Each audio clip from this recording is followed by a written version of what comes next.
اسے پڑھ کر سنا دو، کوئی نہیں ہے جو اس کی باتوں کو بدل سکے اور اسے چھوڑ کر تمہیں ہرگز پناہ کی جگہ نہیں مل سکتی۔ ناظرین، اس آیت کی تفسیر میں فرمایا گیا ہے کہ حضرت صلی اللہ علیہ وآلہ وسلم سے یہ خطاب در حقیقت ان کافروں کو سنانے کے لیے ہے جو آپ صلی اللہ علیہ وآلہ وسلم سے یہ مطالبہ کیا کرتے تھے کہ آپ اس قرآن میں ہماری خواہش اور عقیدے کے مطابق تبدیلیاں کر لیں تو ہم آپ صلی اللہ علیہ وآلہ وسلم کو ماننے کے لیے تیار ہیں۔ ان کا یہ مطالبہ سورۃ یونس میں گزر چکا ہے۔ یہاں فرمایا جا رہا ہے کہ اللہ تعالیٰ کے کلام میں تبدیلی کرنے کا کسی کو اختیار نہیں، اور اگر کوئی ایسا کرے تو اسے اللہ تعالیٰ کے عذاب سے بچنے کے لیے کوئی پناہ گاہ میسر نہیں آ سکتی۔ اگلی آیات میں فرمایا، اور اپنے آپ کو استقامت سے ان لوگوں کے ساتھ رکھو جو صبح و شام اپنے رب کو اس لیے پکارتے ہیں کہ وہ اس کی خوشنودی کے طلبگار ہیں،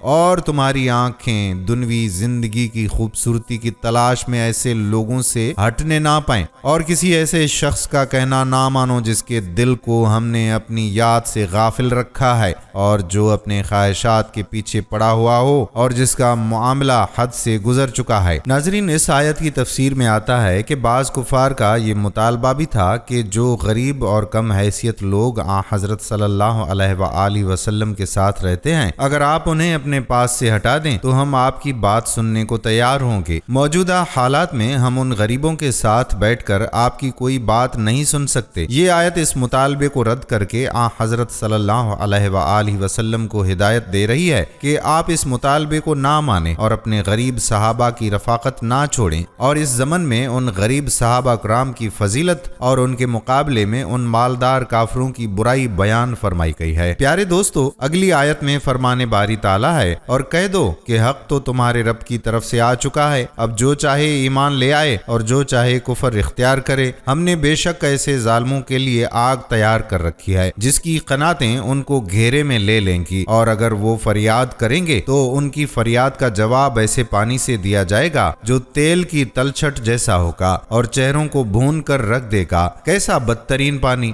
اور کیسی بری آرام گاہ۔ ناظرین، ان آیات کی تفسیر یہ ہے کہ حق کے واضح ہو جانے کے بعد دنیا میں کسی کو ایمان لانے پر زبردستی مجبور نہیں کیا جا سکتا۔ البتہ جو شخص ایمان نہیں لائے گا اس کو آخرت میں بے شک ایک خوفناک عذاب کا سامنا کرنا پڑے گا۔ اگلی آیات میں فرمایا، البتہ جو لوگ ایمان لائے اور انہوں نے نیک عمل کیے تو یقیناً ہم ایسے لوگوں کے اجر کو ضائع نہیں کرتے جو اچھی طرح عمل کریں۔ یہ وہ لوگ ہیں جن کے لیے ہمیشہ رہنے والے باغات ہیں، ان کے نیچے سے نہریں بہتی ہوں گی، ان کو وہاں سونے کے کنگنوں سے مزین کیا جائے گا، وہ اونچی مسندوں پر تکیہ لگائے ہوئے باریک اور دبیز ریشم کے سبز کپڑے پہنے ہوں گے۔ کتنا بہترین اجر اور کیسی حسین آرام گاہ۔ اور اے پیغمبر، ان لوگوں کے سامنے ان دو آدمیوں کی مثال پیش کرو جن میں سے ایک کو ہم نے انگوروں کے 2 باغ دے رکھے تھے اور ان کو کھجور کے درخت سے گھیرا ہوا تھا اور ان دونوں باغوں کے درمیان کھیتی لگائی ہوئی تھی۔ دوستو، گزشتہ آیات میں کافر سرداروں کے اس تکبر کی طرف اشارہ کیا گیا ہے جس کی وجہ سے وہ غریب مسلمانوں کے ساتھ بیٹھنا بھی پسند نہیں کرتے تھے۔ اب اللہ تعالیٰ ایک ایسا واقعہ بیان فرما رہے ہیں جس سے یہ واضح ہو جاتا ہے کہ مال و دولت کی زیادتی کوئی ایسی چیز نہیں ہے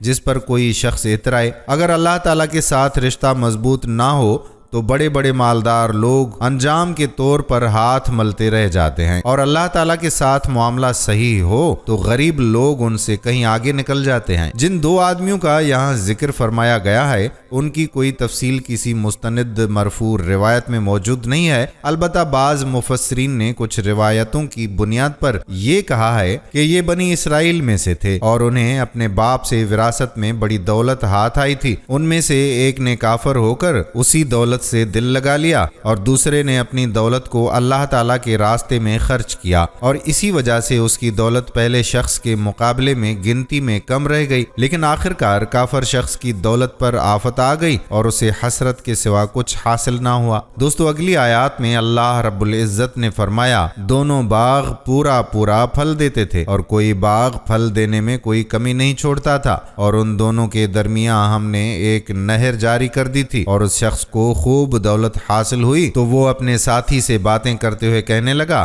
کہ میرا مال بھی تم سے زیادہ ہے اور میرا جتھ بھی تم سے زیادہ مضبوط ہے، اور وہ اپنی جان پر ستم ڈھاتا ہوا اپنے باغ میں داخل ہوگا۔ کہنے لگا کہ میں نہیں سمجھتا کہ یہ باغ کبھی بھی تباہ ہوگا، اور میرا خیال یہ ہے کہ قیامت کبھی نہیں آئے گی، اور اگر کبھی مجھے اپنے رب کے پاس واپس بھیجا بھی گیا تب بھی مجھے یقین ہے کہ مجھے اس سے بھی اچھی جگہ ملے گی۔ اس کے ساتھی نے اس سے باتیں کرتے ہوئے کہا، کیا تم اس ذات کے ساتھ کفر کا معاملہ کر رہے ہو جس نے تمہیں مٹی سے اور پھر نطفے سے پیدا کیا، پھر تمہیں ایک بھلا چنگا انسان بنا دیا؟ جہاں تک میرا تعلق ہے تو میں یہ عقیدہ رکھتا ہوں کہ اللہ میرا پروردگار ہے، اور میں اپنے پروردگار کے ساتھ کسی کو شریک نہیں مانتا۔ اور جب تم اپنے باغ میں داخل ہو رہے تھے اس وقت تم نے یہ کیوں نہیں کہا کہ ماشاء اللہ لا قوت الا باللہ؟ جو چاہتا ہے وہی ہوتا ہے، اللہ کی توفیق کے بغیر کسی میں کوئی طاقت نہیں۔ اگر تمہیں یہ نظر آ رہا ہے کہ میری دولت اور اولاد تم سے کم ہے تو میرے رب سے کچھ بعید نہیں ہے کہ وہ مجھے تمہارے باغ سے بہتر چیز عطا فرما دے، اور تمہارے اس باغ پر کوئی آسمانی آفت بھیج دے جس سے وہ چکنے میدان میں تبدیل ہو کر رہ جائے، یا اس کا پانی زمین میں اتر جائے،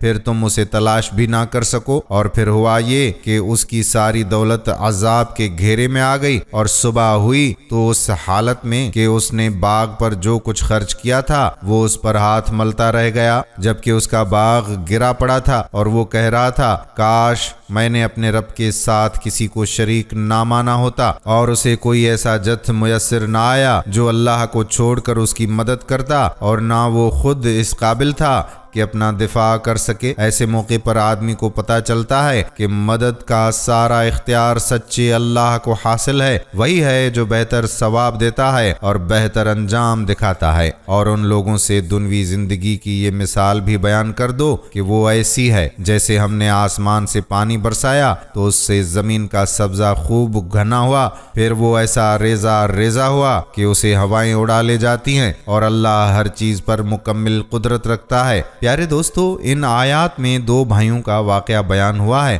اور آخر میں انسان پر یہ بات بھی واضح فرمائی گئی ہے کہ جس طرح یہ سبزہ ناپائیدار ہے کہ شروع میں اس کی خوب بہار نظر آتی ہے لیکن آخرکار وہ چورا چورا ہو کر ہوا میں بکھر جاتا ہے، اسی طرح دنیوی زندگی بھی شروع میں بڑی خوبصورت اور بارونق معلوم ہوتی ہے لیکن انجام کار اس کا یہ ہے کہ وہ فنا ہو جانے والی ہے۔ اگلی آیت میں فرمان رب تعالیٰ ہے، مال اور اولاد دنیوی زندگی کی زینت ہیں، اور جو نیکیاں پائیدار رہنے والی ہیں وہ تمہارے رب کے نزدیک ثواب کے اعتبار سے بھی بہتر ہیں اور امید وابستہ کرنے کے لیے بھی بہتر۔ اس آیت کی تفسیر میں فرمایا گیا ہے کہ دنیا کے مال و اسباب سے امیدیں لگا کر بیٹھو تو ایک وقت وہ دھوکہ دے جاتے ہیں، لیکن نیک اعمال جو اللہ تعالیٰ کی خوشنودی کے لیے کیے جائیں ان سے ثواب کی جو امیدیں وابستہ کی جاتی ہیں وہ پوری ہوتی ہیں۔ اگلی آیت میں فرمایا گیا، اور اس دن کا دھیان رکھو جس دن ہم پہاڑوں کو چلائیں گے اور تم زمین کو دیکھو گے کہ وہ کھلی پڑی ہے، اور ہم ان سب کو گھیر کر اکٹھا کر دیں گے اور ان میں سے کسی ایک کو بھی نہیں چھوڑیں گے۔ دوستو، قرآن کریم کی آیات کو سامنے رکھنے سے پتہ چلتا ہے کہ قیامت کے موقع پر پہاڑوں کو پہلے اپنی جگہ سے ہٹا کر چلایا جائے گا، پھر ان کو پیس کر غبار کی طرح ہوا میں اڑا دیا جائے گا۔ چلانے کا ذکر اس جگہ کے علاوہ بھی آیا ہے، اور انہیں پیس کر غبار میں تبدیل کر دینے کا ذکر بھی کئی صورتوں میں موجود ہے۔ اس کا مطلب یہ بھی ہے کہ جو چیز زمین کے اندر پوشیدہ ہیں وہ سامنے آ جائیں گی، جیسا کہ صورت انشقاق میں بیان فرمایا گیا ہے، اور یہ مطلب بھی ہے کہ پہاڑوں، درختوں اور عمارتوں کے فنا ہو جانے کے بعد زمین حد نظر تک سپاٹ نظر آئے گی جس میں کوئی نشیب و فراز نہیں ہوگا۔ دوستو، اگلی آیات میں فرمان باری تعالیٰ ہے، اور سب کو تمہارے رب کے سامنے صرف باندھ کر پیش کیا جائے گا، آخر تم ہمارے پاس اسی طرح آ گئے جس طرح ہم نے تمہیں پہلی بار پیدا کیا تھا۔ اس کے برعکس تمہارا دعویٰ یہ تھا کہ ہم تمہارے لیے یہ مقررہ وقت کبھی نہیں لائیں گے، اور اعمال کی کتاب سامنے رکھتی جائے گی، چنانچہ تم مجرموں کو دیکھو گے کہ وہ اس کے مندرجات سے خوفزدہ ہوں گے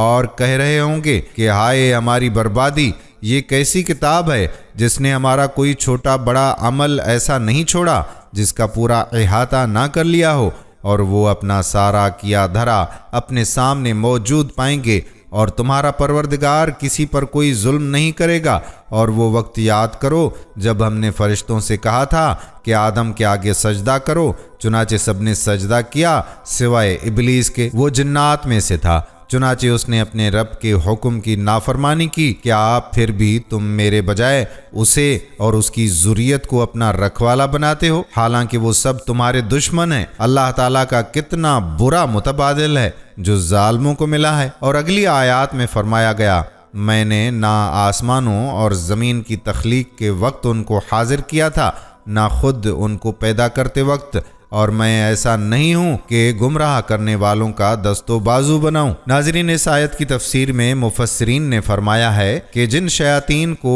ان کافروں نے اپنا سرپرست بنا رکھا ہے، ان کو میں نے تخلیق کائنات کا منظر دکھانے کے لیے یا ان سے مدد لینے کے لیے نہیں بلایا تھا کہ وہ تخلیق کے اسرار سے واقف ہوتے، لیکن کافروں نے یہ سمجھ رکھا ہے کہ یہ شیاطین تمام حقائق کو جانتے ہیں، چنانچہ ان کے بہکائے میں آ کر اللہ تعالیٰ کے ساتھ ان کو یا جن کو وہ کہیں خدائی کا شریک قرار دیتے ہیں۔ اگلی آیات میں ارشاد ربانی ہے، اور اس دن کا دھیان کرو جب اللہ ان مشرکوں سے کہے گا کہ ذرا پکارو ان کو جنہیں تم نے میری خدائی میں شریک سمجھ رکھا تھا، چنانچہ وہ پکاریں گے لیکن وہ ان کو کوئی جواب نہیں دیں گے، اور ہم ان کے درمیان ایک مہلک آڑ حائل کر دیں گے، اور مجرم لوگ آگ کو دیکھیں گے تو سمجھ جائیں گے کہ انہیں اسی میں گرنا ہے، اور اس سے بچ نکلنے کا کوئی راستہ نہیں پائیں گے۔ اور ہم نے لوگوں کے فائدے کے لیے اس طرح قرآن میں طرح طرح سے ہر قسم کے مضامین بیان کیے ہیں، اور انسان ہے کہ جھگڑا کرنے میں ہر چیز سے بڑھ گیا ہے۔ اور جب لوگوں کے پاس ہدایت آ چکی تو اب انہیں ایمان لانے اور اپنے رب سے معافی مانگنے سے اس مطالبے کے سوا کوئی اور چیز نہیں روک رہی کہ ان کے ساتھ بھی پچھلے لوگوں جیسے واقعات پیش آ جائیں یا عذاب ان کے بالکل سامنے آ کھڑا ہو۔ ناظرین، ان آیات کی تفسیر میں کہا گیا ہے کہ ان لوگوں پر ساری حجتیں تو تمام ہو چکی، اب ان کے پاس اپنے کفر پر اس کے سوا کوئی دلیل باقی نہیں رہی کہ یہ پیغمبر سے مطالبہ کرتے ہیں کہ جیسا عذاب پچھلی امتوں پر آیا تھا، اگر ہم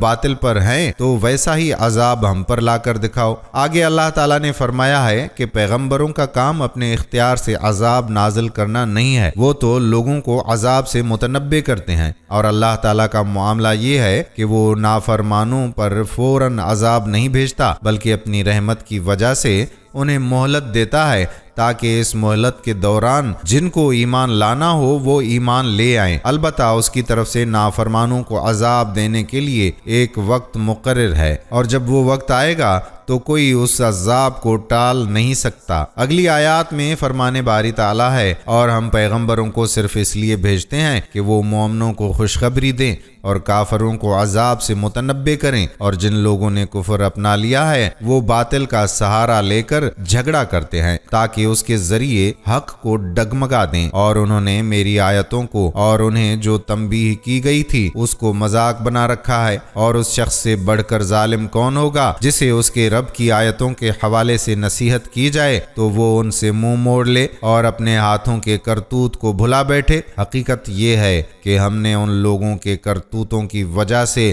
ان کے دلوں پر غلاف چڑھا دیے ہیں جن کی وجہ سے وہ اس قرآن کو نہیں سمجھتے، اور ان کے کانوں میں ڈانٹ لگا دی ہے، اور اگر تم انہیں ہدایت کی طرف بلاؤ تب بھی وہ صحیح راستے پر ہرگز نہیں آئیں گے، اور تمہارا پروردگار بہت بخشنے والا بڑا رحمت والا ہے۔ جو کمائی انہوں نے کی ہے اگر وہ اس کی وجہ سے انہیں پکڑنے پر آتا تو ان کو جلد ہی عذاب دیتا، لیکن ان کے لیے ایک وقت مقرر ہے جس سے بچنے کے لیے انہیں کوئی پناہ گاہ نہیں ملے گی۔ یہ ساری بستیاں تمہارے سامنے ہیں، جب انہوں نے ظلم کی روش اپنائی تو ہم نے ان کو ہلاک کر ڈالا، اور ان کی ہلاکت کے لیے بھی ہم نے ایک وقت مقرر کیا ہوا تھا۔ اور اس وقت کا ذکر سنو جب موسیٰ نے اپنے نوجوان شاگرد سے کہا تھا کہ میں اس وقت تک اپنا سفر جاری رکھوں گا جب تک 2 سمندروں کے سنگم پر نہ پہنچ جاؤں، ورنہ برسوں چلتا رہوں گا۔ پیارے دوستو، ان آیات سے آگے تقریباً 50 آیتوں میں اللہ تعالیٰ نے حضرت موسیٰ علیہ السلام کا واقعہ بیان فرمایا ہے جو حضرت خضر علیہ السلام کے ساتھ پیش آیا۔ حضور سرور دو عالم صلی اللہ علیہ وآلہ وسلم نے اس واقعے کی تفصیل ایک طویل حدیث میں بیان فرمائی ہے جو صحیح بخاری میں کئی سندوں سے منقول ہے۔ اس حدیث کا خلاصہ یہ ہے کہ ایک مرتبہ حضرت موسیٰ علیہ السلام سے کسی نے یہ سوال کیا کہ اس وقت روئے زمین پر سب سے بڑا عالم کون ہے؟ چونکہ ہر پیغمبر اپنے وقت میں دین کا سب سے بڑا عالم ہوتا ہے، اس لیے حضرت موسیٰ علیہ السلام نے جواب میں یہی فرما دیا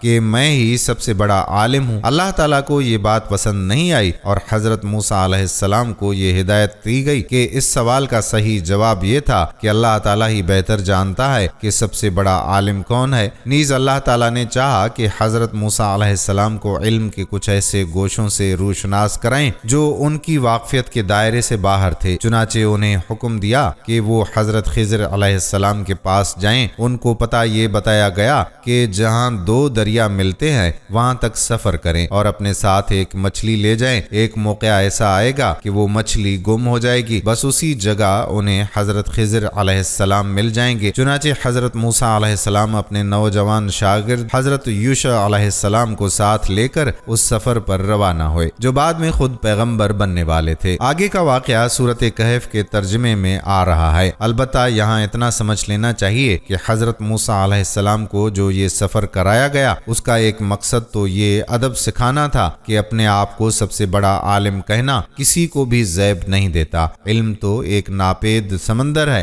اور کچھ نہیں کہا جا سکتا کہ کون سا علم کس کے پاس زیادہ ہے۔ اور دوسرا مقصد یہ تھا کہ حضرت موسیٰ علیہ السلام خود آنکھوں سے اس بات کی ایک جھلک دیکھ لیں کہ اللہ تعالیٰ اپنی حکمت اور علم سے اس کائنات کا نظام کس طرح چلا رہا ہے۔ پیارے دوستو، اس کائنات میں بہت سے ایسے واقعات روزمرہ انسان کے سامنے آتے رہتے ہیں جن کا مقصد اس کی سمجھ میں نہیں آتا۔ حالانکہ کوئی واقعہ تو اللہ تعالیٰ کی کسی نہ کسی حکمت کے بغیر نہیں ہوتا۔ انسان کی نظر چونکہ محدود ہے اس لیے وہ اس حکمت کو بسا اوقات نہیں سمجھ سکتا، لیکن جس قادر مطلق کے ہاتھ میں پوری کائنات کی باغ دوڑ ہے وہ جانتا ہے کہ کس وقت کیا واقعہ پیش آنا چاہیے۔ دوستو، سورۃ کہف کی آیت نمبر 61 کا ترجمہ ہے، چنانچہ جب وہ ان کے سنگم پر پہنچے تو دونوں اپنی مچھلی کو بھول گئے اور اس نے سمندر میں ایک سرنگ کی طرح کا راستہ بنا لیا۔ مفسرین فرماتے ہیں کہ حضرت موسیٰ علیہ السلام ایک چٹان پر پہنچ کر کچھ دیر کے لیے سو گئے تھے۔ اسی دوران وہ مچھلی جو ایک زنبیل میں تھی وہاں سے کھسک کر دریا میں جا گری اور جس جگہ گری وہاں پانی میں سرنگ سی بن گئی جس میں جا کر مچھلی غائب ہو گئی۔ حضرت یوشع علیہ السلام اس وقت جاگ رہے تھے اور انہوں نے یہ عجیب واقعہ دیکھا، مگر چونکہ حضرت موسیٰ علیہ السلام سوئے ہوئے تھے اس لیے ان کو جگانا مناسب نہیں سمجھا۔ بعد میں جب حضرت موسیٰ علیہ السلام جاگ کر آگے روانہ ہوئے تو حضرت یوشع ان کو یہ بات بتانا بھول گئے اور یاد اس وقت آیا جب حضرت موسیٰ علیہ السلام نے آگے چل کر ناشتہ مانگا۔ اگلی آیات کا ترجمہ ملاحظہ فرمائیں۔ پھر جب دونوں آگے نکل گئے تو موسیٰ نے اپنے نوجوان سے کہا کہ ہمارا ناشتہ لاؤ، سچی بات یہ ہے کہ ہمیں اس سفر میں بڑی تھکاوٹ لاحق ہو گئی ہے۔ اس نے کہا کہ بھلا بتائیے عجیب قصہ ہو گیا۔ جب ہم اس چٹان پر ٹھہرے تھے تو میں مچھلی کا آپ سے ذکر کرنا بھول گیا اور شیطان کے سوا کوئی نہیں ہے جس نے مجھ سے اس کا تذکرہ کرنا بھلایا ہو، اور اس مچھلی نے تو بڑے عجیب طریقے پر دریا میں اپنی راہ لے لی تھی۔ موسیٰ نے کہا اسی بات کی تو ہمیں تلاش تھی۔ چنانچہ دونوں اپنے قدموں کے نشانات دیکھتے ہوئے واپس لوٹے۔ دوستو، مفسرین فرماتے ہیں کہ حضرت موسیٰ علیہ السلام کو یہی علامت بتائی گئی تھی کہ جس جگہ پر مچھلی گم ہوگی وہیں حضرت خضر علیہ السلام سے ملاقات ہوگی۔ اس لیے تو حضرت یوشع علیہ السلام نے ڈرتے ڈرتے یہ واقعہ ذکر کیا تھا، لیکن حضرت موسیٰ علیہ السلام اسے سن کر خوش ہوئے کہ منزل مقصود کا پتہ لگ گیا۔ دوستو، اگلی آیات میں ارشاد باری تعالیٰ ہے، تب انہیں ہمارے بندوں میں سے ایک بندہ ملا جس کو ہم نے اپنی خصوصی رحمت سے نوازا تھا اور خاص اپنی طرف سے ایک علم سکھایا تھا۔ دوستو، صحیح بخاری کی حدیث کے مطابق یہ حضرت خضر علیہ السلام تھے جب حضرت موسیٰ علیہ السلام اس چٹان کے پاس واپس پہنچے تو وہاں چادر اوڑھے ہوئے لیٹے ہوئے نظر آئے، اور ان کو جس خصوصی علم کے سکھانے کا ذکر فرمایا گیا ہے اس سے مراد تکوینیات کا علم ہے۔ اگلی آیات میں فرمان باری تعالیٰ ہے، موسیٰ نے اس سے کہا کیا میں آپ کے ساتھ اس غرض سے رہ سکتا ہوں کہ آپ کو بھلائی کا جو علم عطا ہوا ہے اس کا کچھ حصہ مجھے بھی سکھا دیں؟ انہوں نے کہا مجھے یقین ہے کہ آپ میرے ساتھ رہنے پر صبر نہیں کر سکیں گے، اور جن باتوں کی آپ کو پوری واقفیت نہیں ہے ان پر آپ صبر کر بھی کیسے سکتے ہیں؟ دوستو، صحیح بخاری کی حدیث میں ہے کہ حضرت خضر علیہ السلام نے حضرت موسیٰ علیہ السلام سے یہ بھی کہا تھا کہ اللہ تعالیٰ نے مجھے ایک ایسا علم دیا ہے جو آپ کے پاس نہیں ہے، یعنی تکوینیات کا علم، اور آپ کو ایسا علم دیا ہے جو میرے پاس نہیں، یعنی شریعت کا علم۔ اگلی آیات کا ترجمہ ہے، موسیٰ نے کہا انشاءاللہ آپ مجھے صابر پائیں گے اور میں آپ کے کسی حکم کی خلاف ورزی نہیں کروں گا۔ انہوں نے کہا اچھا، اگر آپ میرے ساتھ چلتے ہیں تو جب تک میں خود ہی آپ سے کسی بات کا تذکرہ شروع نہ کروں آپ مجھ سے کسی بھی چیز کے بارے میں سوال نہ کریں۔ چنانچہ دونوں روانہ ہو گئے، یہاں تک کہ جب دونوں ایک کشتی میں سوار ہوئے تو ان صاحب نے کشتی میں چھید کر دیا۔ موسیٰ بولے ارے کیا آپ نے اس میں چھید کر دیا تاکہ ساری کشتی والوں کو ڈبو ڈالیں؟ یہ تو آپ نے بڑا خوفناک کام کیا۔ صحیح بخاری کی روایت میں ہے کہ انہوں نے کشتی کا ایک تختہ نکال کر اس میں سوراخ کر دیا تھا۔ اگلی آیات میں ارشاد ہوا، انہوں نے یعنی خضر علیہ السلام نے کہا کیا میں نے کہا نہیں تھا کہ آپ میرے ساتھ رہ کر صبر نہیں کر سکیں گے؟ موسیٰ نے کہا مجھ سے جو بھول ہو گئی اس پر میری گرفت نہ کیجیے اور میرے کام کو زیادہ مشکل نہ بنائیے۔ وہ دونوں پھر روانہ ہو گئے، یہاں تک کہ ان کی ملاقات ایک لڑکے سے ہوئی تو ان صاحب نے اسے قتل کر ڈالا۔ موسیٰ بول اٹھے ارے کیا آپ نے ایک پاکیزہ جان کو ہلاک کر دیا جبکہ اس نے کسی کی جان نہیں لی تھی جس کا بدلہ اس سے لیا جاتا؟ یہ تو آپ نے بہت ہی برا کام کیا۔ دوستو، مذکورہ حدیث میں ہے کہ وہ لڑکا دوسرے بچوں کے ساتھ کھیل رہا تھا، حضرت خضر علیہ السلام نے اس کا سر دھڑ سے الگ کر دیا۔ اگلی آیات کا ترجمہ ہے کہ انہوں نے یعنی خضر علیہ السلام نے کہا کیا میں نے آپ سے نہیں کہا تھا کہ آپ میرے ساتھ رہنے پر صبر نہیں کر سکیں گے؟ موسیٰ بولے اگر اب میں آپ سے کوئی بات پوچھوں تو آپ مجھے اپنے ساتھ نہ رکھیے، یقیناً آپ میری طرف سے عذر کی حد کو پہنچ گئے ہیں۔ چنانچہ وہ دونوں پھر روانہ ہو گئے، یہاں تک کہ جب ایک بستی والوں کے پاس پہنچے تو اس کے باشندوں سے کھانا مانگا۔ ان لوگوں نے ان کی مہمانی کرنے سے انکار کر دیا۔ پھر انہیں وہاں ایک دیوار ملی جو گرنے کے قریب تھی، ان صاحب نے اسے کھڑا کر دیا۔ موسیٰ نے کہا اگر آپ چاہتے تو اس کام پر کچھ اجرت لے لیتے۔ دوستو، مفسرین فرماتے ہیں کہ مطلب یہ ہے کہ بستی والوں نے مہمانی سے تو انکار کر دیا تھا، لیکن اس دیوار کی مرمت پر ان سے جائز اجرت وصول کی جا سکتی تھی جس سے ہمارے کھانے کا بھی انتظام ہو سکتا تھا۔ اگلی آیات میں ارشاد ہوا، انہوں نے یعنی خضر علیہ السلام نے کہا کہ لیجئے میرے اور آپ کے درمیان جدائی کا وقت آ گیا، اب میں آپ کو ان باتوں کا مقصد بتائے دیتا ہوں جن پر آپ سے صبر نہیں ہو سکا۔ جہاں تک کشتی کا تعلق ہے وہ کچھ غریب آدمیوں کی تھی جو دریا میں مزدوری کرتے تھے۔ میں نے چاہا کہ اس میں کوئی عیب پیدا کر دوں کیونکہ ان کے آگے ایک بادشاہ تھا جو ہر اچھی کشتی کو زبردستی چھین کر رکھ لیتا ہے، اور لڑکے کا معاملہ یہ تھا کہ اس کے ماں باپ مومن تھے اور ہمیں اس بات کا اندیشہ تھا کہ یہ لڑکا ان دونوں کو سرکشی اور کفر میں نہ پھنسا دے۔ چنانچہ ہم نے یہ چاہا کہ ان کا پروردگار انہیں اس لڑکے کے بدلے ایسی اولاد دے جو پاکیزگی میں بھی اس سے بہتر ہو اور حسن سلوک میں بھی اس سے بڑھی ہوئی ہو۔ رہی یہ دیوار تو وہ اس شہر میں رہنے والے دو یتیم لڑکوں کی تھی اور اس کے نیچے ان کا ایک خزانہ گڑا ہوا تھا، اور ان دونوں کا باپ ایک نیک آدمی تھا، اس لیے آپ کے پروردگار نے یہ چاہا کہ یہ دونوں لڑکے اپنی جوانی کی عمر کو پہنچیں اور اپنا خزانہ نکال لیں۔ یہ سب کچھ آپ کے رب کی رحمت کی بنا پر ہوا اور میں نے کوئی کام اپنی رائے سے نہیں کیا۔ یہ تھا مقصد ان باتوں کا جن پر آپ سے صبر نہیں ہو سکا۔ ناظرین، مفسرین اس بارے میں فرماتے ہیں کہ حضرت موسیٰ علیہ السلام کو حضرت خضر علیہ السلام سے ملوانے اور یہ واقعات دکھانے کا اصل مقصد ایک اہم حقیقت کا مشاہدہ کرانا تھا، اور اسی حقیقت کو واضح کرنے کے لیے قرآن کریم نے یہ واقعہ ہمارے لیے بیان فرمایا ہے۔ اسلامی شریعت کی روح سے کسی کے لیے یہ بالکل جائز نہیں کہ وہ کسی دوسرے کی ملکیت میں اس کی اجازت کے بغیر کوئی تصرف کرے۔ خاص طور پر اس کی تو ہرگز اجازت نہیں دی جا سکتی کہ اس کی ملکیت کو کوئی نقصان پہنچا دے، چاہے وہ نقصان خود مالک کے فائدے کی نیت سے ہی پہنچایا گیا ہو۔ لیکن حضرت خضر علیہ السلام نے کشتی والوں کی اجازت کے بغیر اس کا تختہ نکال دیا۔ اسی طرح کسی بے گناہ کو قتل کرنا شریعت میں انتہائی سنگین جرم ہے، خاص طور پر کسی نابالغ لڑکے کو قتل کرنا تو حالت جنگ میں بھی جائز نہیں ہے، یہاں تک کہ اگر یہ معلوم ہو کہ یہ لڑکا بڑا ہو کر کوئی فساد مچائے گا تب بھی اس وقت اسے قتل کرنے کا کوئی جواز نہیں بنتا۔ اس لیے حضرت موسیٰ علیہ السلام ان پر خاموش نہیں رہ سکے۔ دوستو، اب سوال پیدا یہ ہوتا ہے کہ حضرت خضر علیہ السلام نے شریعت کے بالکل خلاف یہ کام کیسے کیے؟ اس سوال کا جواب جاننے کے لیے پہلے یہ سمجھنا ضروری ہوگا کہ اس کائنات میں جتنے واقعات ہوتے ہیں، چاہے وہ ہماری نظر میں اچھے معلوم ہوتے ہوں یا برے، ان کا تعلق ایک ایسے جہان سے ہے جو ہماری آنکھوں سے پوشیدہ ہے اور جسے اصطلاح میں عالم تکوین کہا جاتا ہے، جو براہ راست اللہ تعالیٰ کی حکمت اور اس کے تکوینی احکام کے ذریعے کنٹرول ہو رہا ہے۔ کس شخص کو کتنے عرصے تک زندہ رہنا ہے اور کب اس کی موت واقع ہوگی، وہ کتنے عرصے تک صحت مند رہے گا، بیمار کب ہو جائے گا، اسے کب کون سا روزگار نصیب ہوگا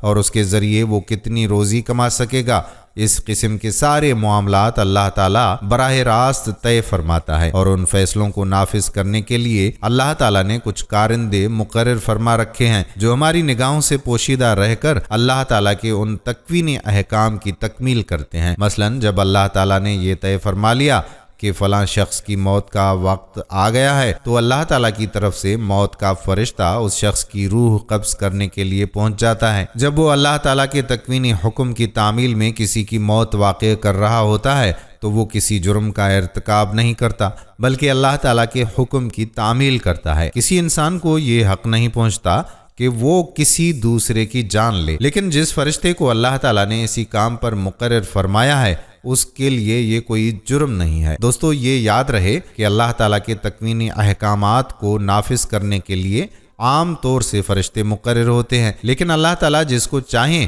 یہ فریضہ سونپ سکتا ہے۔ حضرت خضر علیہ السلام اگرچہ انسان تھے لیکن اللہ تعالیٰ نے ان کو فرشتوں کی طرح عالم تکوین کا پیغمبر بنا دیا تھا۔ انہوں نے جو کچھ کہا اللہ تعالیٰ کے تکوینی حکم کے ذریعے کہا یا کیا، لہٰذا جس طرح موت کے فرشتے پر یہ اعتراض نہیں کیا جا سکتا کہ اس نے ایک بے گناہ کی جان لے کر گناہ کا ارتکاب کیا ہے کیونکہ وہ اللہ تعالیٰ کی طرف سے اسی بات کے لیے مأمور تھا، اسی طرح سے حضرت خضر علیہ السلام بھی اس کشتی کو عیب لگانے اور اس لڑکے کو قتل کرنے پر اللہ تعالیٰ کی طرف سے تکوینی طور پر مأمور تھے، اس لیے ان کا یہ عمل کوئی جرم نہیں تھا۔ البتہ ہم لوگ دنیا میں رہتے ہوئے شریعت کے احکام کے پابند ہیں اور ہمیں عالم تکوین کا نہ علم عطا کیا گیا ہے اور نہ اس عالم سے متعلق ہمیں کوئی ذمہ داری سونپی گئی ہے، اس لیے ہم انہی احکام کے مکلف ہیں جو اس جیتی جاگتی زندگی میں ہمیں آنکھوں سے نظر آتے ہیں۔ چنانچہ حضرت موسیٰ علیہ السلام جو اسی جیتی جاگتی دنیا کے پیغمبر تھے اور جو شریعت ان کو دی گئی تھی اس کے پابند تھے، اس لیے وہ نہ حضرت خضر علیہ السلام کی باتوں پر خاموش رہ سکے اور نہ آئندہ ان کے ساتھ چل سکے۔ ان تین واقعات کے بعد وہ سمجھ گئے کہ ان صاحب کا دائرہ کار میرے دائرہ کار سے بالکل الگ ہے اور میں ان کے ساتھ نہیں چل سکتا۔ البتہ اس طرح انہیں یہ حقیقت کھلی آنکھوں دکھائی دی گئی کہ اس کائنات میں جو کچھ ہو رہا ہے اس کے پیچھے اللہ تعالیٰ کی لامحدود حکمت کار فرما ہے۔ اگر ہمیں کسی واقعے کی وجہ سمجھ نہیں آئے تو اس کی بنا پر اللہ تعالیٰ کے فیصلے پر کسی اعتراض کی کوئی گنجائش نہیں ہے، کیونکہ جس عالم تکوین میں اس کی حکمت واضح ہو سکتی ہے وہ ہماری نگاہوں سے پوشیدہ ہے۔ دوستو روزمرہ کی زندگی میں ہمیں بہت سے منظر ایسے نظر آتے ہیں جن پر ہمارا دل دکھتا ہے۔ بہت سے انسانوں کی مظلومیت کو دیکھ کر بعض اوقات دل میں شکوک و شبہات پیدا ہونے لگتے ہیں۔ حضرت خضر علیہ السلام کے ذریعے عالم تکوین کی ایک جھلک دکھا کر ایک مومن کے لیے ایسے شکوک و شبہات کا خاتمہ کر دیا گیا ہے۔ البتہ یہ یاد رکھنا چاہیے کہ یہ عالم تکوین اور اس کے کارندے ہماری آنکھوں سے پوشیدہ ہیں۔ حضرت خضر علیہ السلام بھی اس طرح سے پوشیدہ تھے، لیکن حضرت موسیٰ علیہ السلام کو عالم تکوین کی ایک جھلک دکھانے کے لیے وحی کے ذریعے ان کا پتہ بتا دیا گیا۔ اب جب وحی کا دروازہ بند ہو چکا ہے، کسی کے لیے ممکن نہیں ہے کہ وہ یقینی طور پر تکوین کے کسی کارندے تک رسائی حاصل کر سکے۔ دوستو سورۃ کہف کی آیت 83 میں ارشاد باری تعالیٰ ہے، اور یہ لوگ تم سے ذوالقرنین کے بارے میں پوچھتے ہیں، کہہ دو کہ میں ان کا کچھ حال تمہیں پڑھ کر سناتا ہوں۔ دوستو ویڈیو کے آغاز میں یہ بات ہم کر چکے ہیں کہ مشرکین نے حضور سرور دو عالم صلی اللہ علیہ وآلہ وسلم سے 3 سوالات کیے تھے۔ ان میں سے ایک سوال یہ تھا کہ اس شخص کا حال بتائیے جس نے مشرق سے مغرب تک پوری دنیا کا سفر کیا تھا۔ یہاں سے اس سوال کا جواب دیا جا رہا ہے۔ قرآن کریم نے بتایا ہے کہ اس شخص کا نام ذوالقرنین تھا۔ ذوالقرنین کے لفظی معنی ہیں 2 سینگوں والا۔ یہ کسی نامعلوم وجہ سے ایک بادشاہ کا لقب تھا۔ قرآن کریم نے اس بادشاہ کی تفصیل نہیں بتائی کہ وہ کون تھا اور کس زمانے میں تھا۔ البتہ ہمارے زمانے کے بیشتر محققین کا رجحان یہ ہے کہ وہ ایران کا بادشاہ سائرس تھا، جس نے بنی اسرائیل کو بابل کی جلا وطنی سے نجات دلا کر انہیں دوبارہ فلسطین میں آباد کیا تھا۔ قرآن کریم نے اتنا بتایا ہے کہ انہوں نے 3 لمبے سفر کیے تھے۔ پہلا دنیا کی انتہائی مغربی آبادی تک، دوسرا انتہائی مشرقی آبادی تک، اور تیسرا انتہائی شمالی علاقے تک، جہاں انہوں نے یاجوج ماجوج کے وحشیانہ حملوں سے لوگوں کو بچانے کے لیے ایک دیوار تعمیر کی تھی۔ دوستو اگلی آیات میں ارشاد باری تعالیٰ ہے، واقعہ یہ ہے کہ ہم نے ان کو زمین میں اقتدار بخشا تھا اور انہیں ہر کام کے وسائل عطا کیے تھے، جن کے نتیجے میں وہ ایک راستے کے پیچھے چل پڑے، یہاں تک کہ جب وہ سورج کے ڈوبنے کی جگہ پہنچے تو انہیں دکھائی دیا کہ وہ ایک دلدل جیسے سیاہ چشمے میں ڈوب رہا ہے، اور وہاں انہیں ایک قوم ملی۔ ہم نے ان سے کہا، اے ذوالقرنین، تمہارے پاس 2 راستے ہیں، یا تو ان لوگوں کو سزا دو یا پھر ان کے معاملے میں اچھا رویہ اختیار کرو۔ دوستو مفسرین نے فرمایا ہے کہ یہ ان کے پہلے سفر کا ذکر ہے، اور مطلب یہ ہے کہ اس وقت مغرب میں دنیا کی جو آخری آبادی تھی، ذوالقرنین وہاں تک پہنچے۔ وہ ایسی جگہ تھی کہ اس کے بعد کوئی آبادی نہیں تھی، اور حد نظر تک سمندر پھیلا ہوا تھا، اور سمندر کی شکل بھی ایک سیاہ رنگ کی دلدل جیسی تھی، اور شام کے وقت جب سورج غروب ہوتا تو دیکھنے والے کو ایسا لگتا جیسے وہ ایک دلدل نما چشمے میں ڈوب رہا ہے۔ اس علاقے میں کافر لوگ آباد تھے، اور حضرت ذوالقرنین نے اس علاقے کو فتح کر لیا تھا۔ اللہ تعالیٰ نے ان سے فرمایا کہ اگر تم چاہو تو دوسرے فاتحوں کی طرح تم بھی ان لوگوں کو قتل عام کر کے تکلیف میں مبتلا کر سکتے ہو، اور اگر چاہو تو ان کے ساتھ اچھا رویہ اختیار کر سکتے ہو۔ دوسری صورت کو اچھا رویہ قرار دے کر اللہ تعالیٰ نے ارشاد فرما دیا کہ یہ صورت بہتر ہے۔ دوستو یاد رہے کہ ذوالقرنین کے بارے میں یہ بات یقینی نہیں ہے کہ وہ پیغمبر تھے یا نہیں۔ اگر وہ پیغمبر تھے تو اللہ تعالیٰ نے یہ بات ان سے براہ راست وحی کے ذریعے فرمائی ہوگی، اور اگر وہ پیغمبر نہیں تھے تو ان کو اس زمانے کے کسی پیغمبر کے ذریعے یہ بات پہنچائی ہوگی، اور یہ بھی ممکن ہے کہ وحی کے بجائے الہام کے ذریعے ان کے دل میں یہ بات ڈالی ہوگی۔ اللہ ہی اس کا بہتر علم رکھتا ہے۔ اگلی آیات میں ارشاد ہے، انہوں نے یعنی ذوالقرنین نے ان میں سے جو کوئی ظلم کا راستہ اختیار کرے گا اسے تو ہم سزا دیں گے، پھر اسے اپنے رب کے پاس پہنچا دیا جائے گا اور وہ اسے سخت عذاب دے گا۔ البتہ جو کوئی ایمان لائے گا اور نیک عمل کرے گا تو وہ بدلے کے طور پر اچھے انجام کا مستحق ہوگا، اور ہم بھی اس کو اپنا حکم دیتے وقت آسانی کی بات کہیں گے۔ دوستو مفسرین کے مطابق ذوالقرنین کے جواب کا حاصل یہ ہے کہ میں انہیں راہ راست پر لانے کی دعوت دوں گا۔ جو لوگ اس دعوت کو قبول نہ کر کے ظلم کا ارتکاب کریں گے انہیں تو میں سزا دوں گا، اور جو لوگ دعوت قبول کر کے ایمان عمل صالح اختیار کر لیں گے ان کے ساتھ میں آسانی کا معاملہ کروں گا۔ اگلی آیات میں ارشاد ہے، اس کے بعد وہ ایک اور راستے کے پیچھے چل پڑے، یہاں تک کہ وہ جب سورج کے طلوع ہونے کی جگہ پہنچے تو انہوں نے دیکھا کہ وہ ایک ایسی قوم پر طلوع ہو رہا ہے جسے ہم نے اس کی دھوپ سے بچنے کے لیے کوئی اوٹ مہیا نہیں کی تھی۔ مفسرین فرماتے ہیں کہ یہ ذوالقرنین کے دوسرے سفر کا ذکر ہے۔ اس سفر میں وہ دنیا کی انتہائی مشرقی آبادی تک جا پہنچے تھے۔ یہاں کچھ غیر متمدن لوگ رہتے تھے، ان میں مکان بنانے اور چھتیں ڈالنے کا دستور نہیں تھا، سب کھلے میدان میں رہتے تھے، اس لیے دھوپ سے بچاؤ کے لیے کوئی اوٹ نہیں تھی، بلکہ سورج کی کرنیں ان پر براہ راست پڑتی تھیں۔ اگلی آیات میں ذکر فرمایا گیا ہے کہ واقعہ اسی طرح ہوا، اور ذوالقرنین کے پاس جو کچھ ساز و سامان تھا ہمیں اس کی پوری خبر تھی۔ اس کے بعد وہ ایک اور راستے کے پیچھے چل پڑے،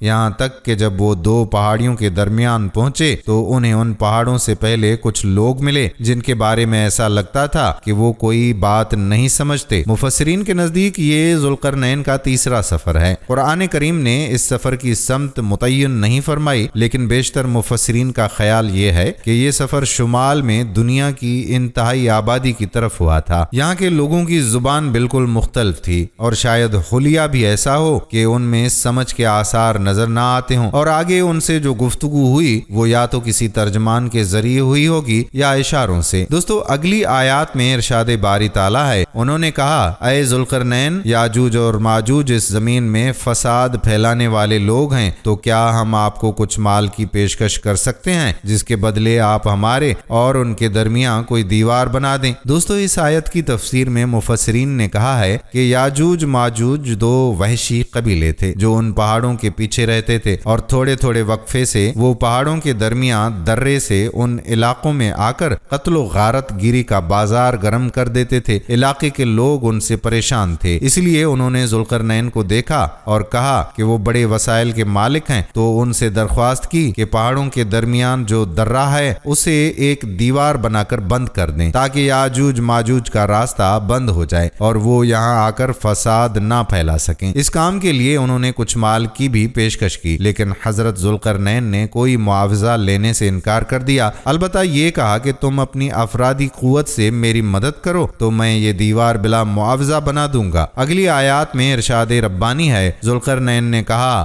اللہ نے مجھے جو اقتدار عطا فرمایا ہے وہ میرے لیے بہتر ہے، لہٰذا تم لوگ ہاتھ پاؤں کی طاقت سے میری مدد کرو تو میں تمہارے اور ان کے درمیان ایک مضبوط دیوار بنا دوں گا۔ مجھے لوہے کی چادریں لا دو، یہاں تک کہ جب انہوں نے درمیانی خلا کو پاٹ کر دیا، دونوں پہاڑی سروں کو ایک دوسرے سے ملا دیا، تو کہا کہ اب آگ دہکاؤ، یہاں تک کہ جب اس دیوار کو لال انگارہ کر دیا تو کہا پگھلا ہوا تانبا لاؤ، اب میں اس پر اونڈیلوں گا۔ ان آیات کی تفسیر میں کہا جاتا ہے کہ ذوالقرنین نے پہلے لوہے کی بڑی چادریں پہاڑ کے درمیان رکھ کر درے کو پاٹ کر دیا، پھر ان چادروں کو آگ سے گرم کر کے ان پر پگھلا ہوا تانبا ڈالا تاکہ وہ چادروں کی درمیانی درازوں میں جا کر بیٹھ جائے، اور اس طرح یہ دیوار نہایت مضبوط بن گئی۔ اگلی آیات میں فرمان الہی ہے، چنانچہ وہ دیوار ایسی بن گئی کہ یاجوج ماجوج نہ اس پر چڑھنے کی طاقت رکھتے تھے اور نہ اس میں کوئی سوراخ بنا سکتے تھے۔ ذوالقرنین نے کہا، یہ میرے رب کی رحمت ہے کہ اس نے ایسی دیوار بنانے کی توفیق دی، پھر میرے رب نے جس وقت کا وعدہ کیا ہے جب وہ وقت آئے گا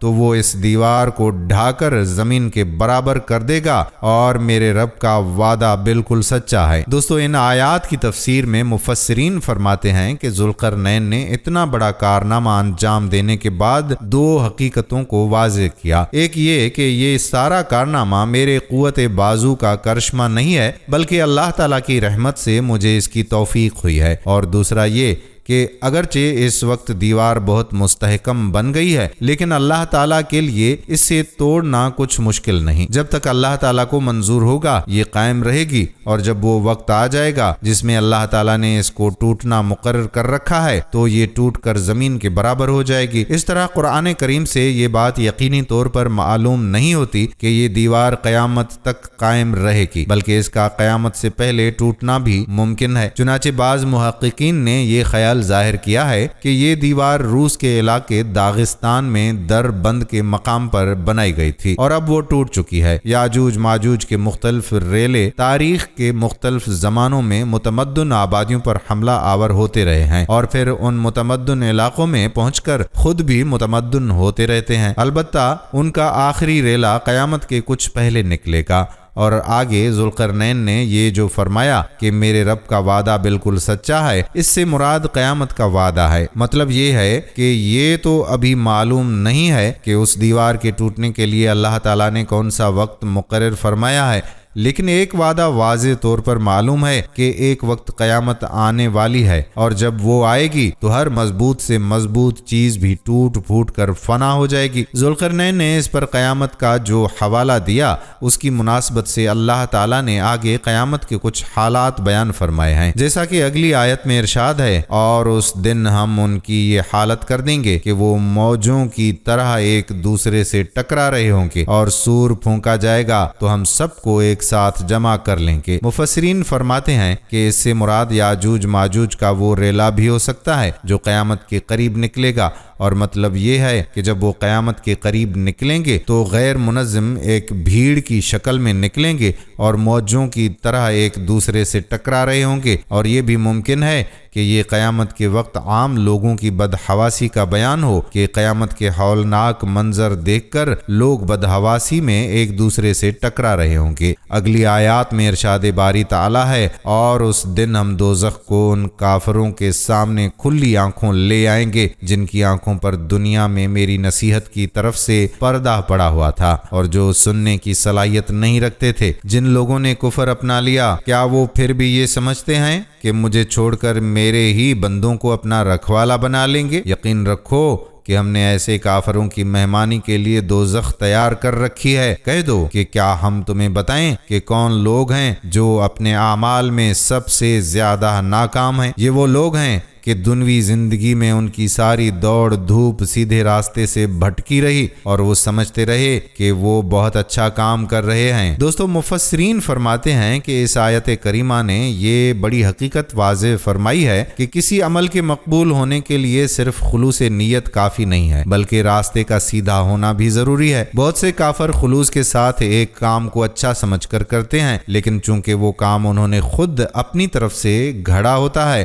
اللہ تعالیٰ یا اس کے بھیجے ہوئے پیغمبروں کی طرف سے اس کام کی کوئی سند نہیں ہوتی، اس لیے وہ ساری محنت بیکار ہو کر رہ جاتی ہے۔ اگلی آیات میں ارشاد ہے، یہ وہی لوگ ہیں جنہوں نے اپنے مالک کی آیتوں کا اور اس کے سامنے پیش ہونے کا انکار کیا، اس لیے ان کا سارا کیا دھرا غارت ہو گیا۔ چنانچہ قیامت کے دن ہم ان کا کوئی وزن شمار نہیں کریں گے۔ یہ ہے جہنم کی شکل میں ان کی سزا، کیونکہ انہوں نے کفر کی روش اختیار کی تھی اور میری آیتوں اور میرے پیغمبروں کا مذاق بنایا تھا۔ دوسری طرف جو لوگ ایمان لائے ہیں اور جنہوں نے نیک عمل کیے ہیں، ان کی مہمانی کے لیے بے شک فردوس کے باغ ہوں گے جن میں وہ ہمیشہ رہیں گے، وہ وہاں سے کہیں اور جانا نہیں چاہیں گے۔ اے پیغمبر، لوگوں سے کہہ دو کہ اگر میرے رب کی باتیں لکھنے کے لیے سمندر روشنائی بن جائے تو میرے رب کی باتیں ختم نہیں ہوں گی کہ اس سے پہلے سمندر خشک ہو چکا ہوگا، چاہے اس سمندر کی کمی پوری کرنے کے لیے ہم ویسا ہی ایک اور سمندر کیوں نہ لے آئیں۔ پیارے دوستو، یہاں مفسرین فرماتے ہیں کہ اللہ تعالیٰ کی باتوں سے مراد اللہ تعالیٰ کی صفات اور کلمات کا تذکرہ ہے، یعنی اللہ تعالیٰ کی قدرت، اس کی حکمت اور اس کے کمالات اتنے زیادہ ہیں کہ اگر ان کو قلم بند کیا جائے تو بڑے بڑے سمندروں کو روشنائی بنا کر لکھا جائے تو سمندر کے سمندر ہی خشک ہو جائیں گے، اور اللہ تعالیٰ کی صفات اور کمالات کا بیان ہرگز ختم نہیں ہوگا۔ دوستو، آخری آیات میں فرمان باری تعالیٰ ہے، کہہ دو کہ میں تو تم ہی جیسا ایک انسان ہوں، البتہ مجھ پر یہ وحی آتی ہے کہ تم سب کا خدا بس ایک خدا ہے، لہٰذا جس کسی کو اپنے مالک سے جا ملنے کی امید ہو، اسے چاہیے کہ وہ نیک عمل کرے اور اپنے مالک کی عبادت میں کسی اور کو شریک نہ ٹھہرائے۔